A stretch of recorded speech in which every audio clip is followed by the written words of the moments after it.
Delhi NCR में बढ़ रही यातायात की समस्या का हल निकालने के लिए माननीय प्रधानमंत्री श्री नरेंद्र मोदी जी के सक्षम नेतृत्व में और माननीय सड़क और परिवहन मंत्री श्री नितिन गडकरी जी के दिशा निर्देश में भारतीय राष्ट्रीय राजमार्ग प्राधिकरण ने भारतमाला परियोजना के अंतर्गत राष्ट्रीय राजधानी क्षेत्र में 9.5 हजार करोड़ रुपए की लागत से बनाए जाने वाले 30 किलोमीटर लंबे द्वारका एक्सप्रेसवे परियोजना के शिलान्यास समारोह में आपका बहुत बहुत स्वागत है। ये देश का पहला अर्बन एक्सप्रेसवे होगा जिसमें लगभग 3.6 किलोमीटर लंबी 8 लेन शैलो टनल भी होगी। द्वारका एक्सप्रेसवे परियोजना निर्माण 5 खंडों में किया जाएगा।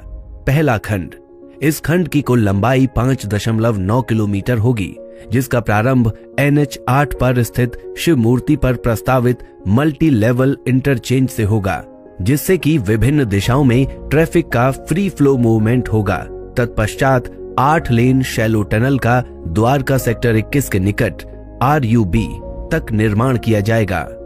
दूसरा खंड, 4.2 किलोमीटर लंबाई के इस खंड में RUB से दिल्ली हरियाणा बॉर्डर तक का निर्माण किया जाएगा। इस खंड में द्वारका सेक्टर 25 में बन रहे DIPP की एग्जीबिशन कम कन्वेंशन सेंटर यानी ECC, Dwarka sector 21, 23 UER second को दिल्ली में और हरियाणा में नए गुरुग्राम को कनेक्टिविटी देगा।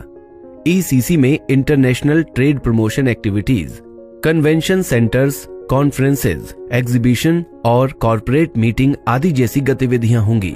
इस खंड में दिल्ली बॉर्डर पर 34 लेन टोल प्लाजा का भी निर्माण किया जाएगा, जो इलेक्ट्रॉनिक टोल कलेक्शन एवं गेटरी बेस्ड टोलिंग जैसी तकनीकियों पर आधारित रहेगा और डिजिकरण को भी बढ़ावा देगा। द्वारका एक्सप्रेसवे प्रोजेक्ट में दिल्ली में लगभग 1.3 लाख पेड़ों का वृक्षारोपण किया जाएगा, जिसके लिए DDA को 78 करोड़ रुपए दिए जाएंगे। तीसरा खंड, इसमें बॉर्डर से बसई ROB तक 10.2 किलोमीटर लंबाई में निर्माण किया जाएगा। इस खंड में 8.5 किलोमीटर लंबे 8 लेन फ्लाईओवर का निर्माण किया जाएगा। स्थानीय यातायात को सुगम बनाने हेतु द्वारका एक्सप्रेसवे पर यातायात को अंडरपास, सतही एवं फ्लाईओवर से 3 भागों में विभाजित किया गया है, ताकि यातायात इस तरह से चले कि उपयोगकर्ता अपने गंतव्य तक निर्बाध एवं सुरक्षित रूप से पहुंच सकें।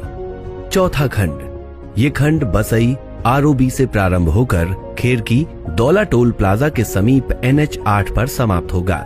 इसमें बसई ROB के चौड़ीकरण के साथ ही साथ IMT मानेसर एवं सेक्टर 88-84 की ओर मोड़ने के लिए ट्रम्पेट इंटरचेंज भी प्रस्तावित है। उल्लेखनीय है कि CPR NH 8 SPR इंटरसेक्शन पर क्लोवर लीफ प्रस्तावित किया गया है, जिसकी वजह से दोनों हाईवे पर चलने वाले वाहनों की गतिविधियों में हस्तक्षेप नहीं होगा। पांचवा खंड, इस खंड में इंदिरा गांधी अंतर्राष्ट्रीय इंटरनेशनल हवाई अड्डा को एक डीप टनल से द्वारका एक्सप्रेसवे से जोड़ना प्रस्तावित है, जिसकी विस्तृत परियोजना रिपोर्ट बनाई जा रही है। द्वारका एक्सप्रेसवे में कुल 20 से अधिक ब्रिज अथवा flyover, 2 railway overbridge, underpass, 11 vehicle underpass एवं 20 भूमिगत पैदल पार पथ का प्रावधान किया गया है। इसके अलावा साइकिल यातायात को बढ़ावा देने हेतु सड़क के दोनों ओर 2.5 मीटर चौड़ा साइकिल कॉरिडोर भी प्रस्तावित है। द्वारका एक्सप्रेसवे देश का पहला एक्सेस कंट्रोल्ड अर्बन एक्सप्रेसवे होगा। सुरक्षा के सभी बिंदुओं को ध्यान में रखते हुए एक्सप्रेसवे को स्मार्ट एक्सप्रेसवे के रूप में तैयार किया जाएगा, जिसमें मौसम, यातायात और एक्सप्रेसवे से जुड़ी जानकारियों के साथ साथ दुर्घटना की स्थिति में यात्रियों को अलग अलग स्थानों पर सारी जानकारियां प्रदान की जाएंगी।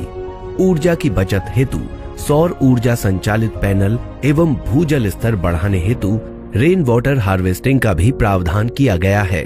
द्वारका एक्सप्रेसवे के पूर्ण होने के पश्चात इस क्षेत्र का विद्युत गति से विकास होगा एवं इस क्षेत्र के वायु प्रदूषण स्तर में भी काफी कमी आएगी एवं कीमती ईंधन की भी भारी बचत होगी।